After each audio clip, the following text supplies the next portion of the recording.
अस्सलाम वालेकुम। घर जलाया शेख हसीना का, लेकिन जल रहा है नरेंद्र मोदी और इंडियन मीडिया। पहले तो इंडियन मीडिया सिर्फ पाकिस्तान की बुराई करता रहता है, लेकिन जब से पाकिस्तान और बांग्लादेश की दोस्ती मजबूत होने लगी है तो इंडियन मीडिया ने अब बांग्लादेश की बुराई करना शुरू कर दी है। जो मुल्क भी पाकिस्तान से जुड़ता है, इंडियन मीडिया उसके खिलाफ हो जाता है।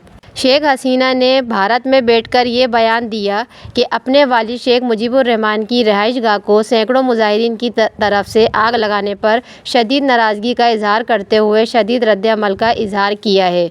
उन्होंने कहा कि किसी ढांचे को तबाह किया जा सकता है, लेकिन तारीख को तबाह नहीं किया जा सकता। उन्होंने कहा कि बांग्लादेश में इनके खिलाफ शुरू की गई तहरीक दरअसल उन्हें कत्ल करने के लिए है। इंडियन मीडिया को शेख हसीना का बहुत दर्द जाग रहा है। इंडियन मीडिया पानी की मछली की तरह तड़प रहा है।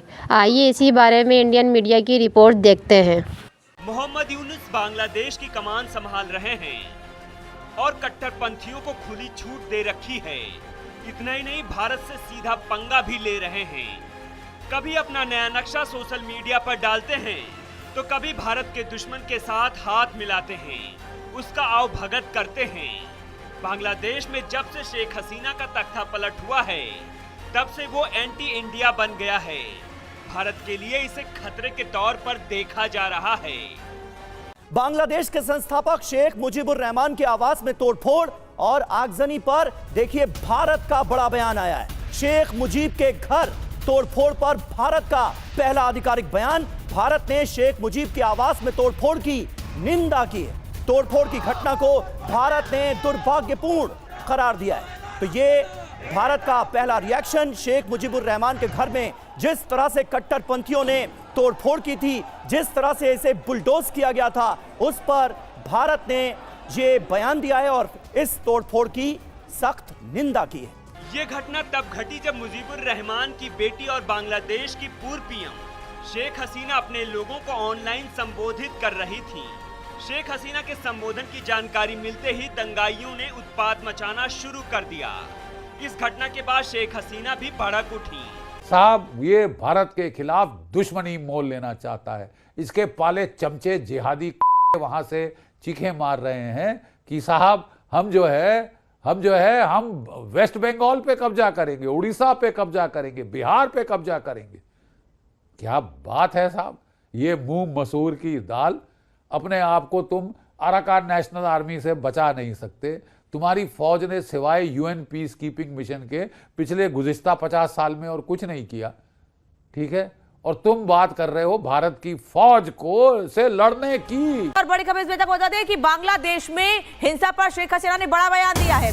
साजिश रची थी, यह कहना है शेख हसीना का। मेरी और मेरी बहन की हत्या करवाना चाहता था यूनुस, शेख हसीना ये दावा कर रही हैं। आंदोलन के पीछे मेरी हत्या की साजिश थी, शेख हसीना कह रही हैं। साथ ही वो ये कह रही है कि अगर जिंदा बची हूं तो जरूर बड़ा काम बाकी है। शेख हसीना ने कहा है कि जिंदा हूं तो आने वाले समय में कोई बड़ा काम बाकी है, कोई बड़ा काम करना है, इसीलिए मैं जिंदा बची हूं। लेकिन मोहम्मद यूनुस तो ये चाहते थे कि मेरी हत्या हो जाए और इसीलिए वहां पर जो हालात खराब हुए, मोहम्मद यूनुस पर सवाल खड़े करते हुए कह रही हैं कि जो कुछ बांग्लादेश में हुआ वो कट्टरपंथियों के इशारे पर हुआ, मोहम्मद यूनुस के कहने पर हुआ और मेरी हत्या की प्लानिंग की गई थी। यही वजह है। वो ये भी कह रही है कि अगर मैं जिंदा बची हूं तो कोई बड़ा काम बाकी है। बड़ा काम क्या? यानी कि वो ये इशारा कर रही है कि आने वाले समय में एक बार फिर वो बांग्लादेश की सत्ता पर काबिज होंगी। क्या कहना है शेख हसीना का, सुनिए।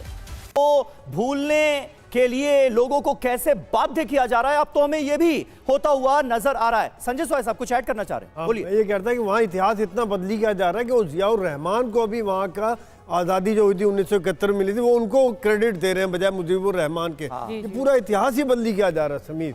बिल्कुल बिल्कुल सही बात है। और मनीष, यहाँ पर इंपॉर्टेंट बात यह भी है कि शेख हसीना का एक ऑनलाइन संबोधन, उसकी वजह से कट्टरपंथियों की पूरी ब्रिगेड सड़कों पर उतर आती है और अब जो कोई भी बोले उसे जेल की सलाखों के पीछे डाल दो। ऐसा लग रहा है कि यह नियम लागू कर दिया गया है। क्या इस तरह से विरोध की आवाजों को क्रश किया जा सकता है बांग्लादेश में? क्या यह मुमकिन है? पाकिस्तान का कोई प्रेम नहीं है। ह्यूमन राइट कमीशन कहाँ है जो ये देखती है वॉचडॉग के तौर पर कि कहाँ बर्बरता बढ़ती जा रही है? फिर उन्हें दखल नहीं देना चाहिए। देखिए फिलहाल तो ह्यूमन राइट कमीशन अभी ट्रंप के पास दरवाजे के पास खड़ी है कि कुछ फंड मिल जाए ताकि वो उनसे काम कर सके। अच्छा अफसोस की बात यह है कि ये आदमी कोई और नहीं जिसको 2006 में दुनिया ने देखा नोबेल शांति पुरस्कार पाते हुए, उसके नेतृत्व में ये सब कुछ हो रहा है। और तब वो भोले भाले चेहरे के साथ बड़े इंटेलेक्चुअल एलीट बनकर आते हैं और बड़े प्रेम से कहते हैं नहीं जी कोई मरा नहीं है, वो तो इंडियन मीडिया का प्रोपेगेंडा है, भारत सरकार के बेवजह के आरोप है, यहाँ तो सब कुछ एकदम चंगा सा है। तो दरअसल मोहम्मद यूनुस कट्टरपंथी ताकतों का जिस तरीके से इस्तेमाल कर रहे हैं वो न केवल बांग्लादेश के लिए बल्कि पूरे दक्षिण पूर्व एशिया के शांति और स्थिरता के लिए सबसे बड़ा खतरा है। क्योंकि मोहम्मद यूनुस ही बांग्लादेश में सत्ता पर कब तक बने रहेंगे, कितने दिन उनके और बचे हैं, इसको लेकर भी बड़े संशय हैं। मियाद कितनी नजर आती है इस कट्टरपंथी ताकतों के उदय की बांग्लादेश के अंदर? नहीं बिल्कुल ऐसा है कि शेख हसीना लगातार कोशिश कर रही है, जो उनका जो काडर है ये घर मुजीबुर रहमान का है। अब दंगाइयों ने उनके घर को भी तबाह कर दिया है। जिस समय ये सब हो रहा था उस समय सैकड़ों लोग मौजूद थे, जमकर नारेबाजी कर रहे थे और तालियां बजाई जा रही थी। इस हिंसक घटना की अगुवाई स्टूडेंट मूवमेंट अगेंस्ट डिस्क्रिमिनेशन नामक संगठन ने किया है।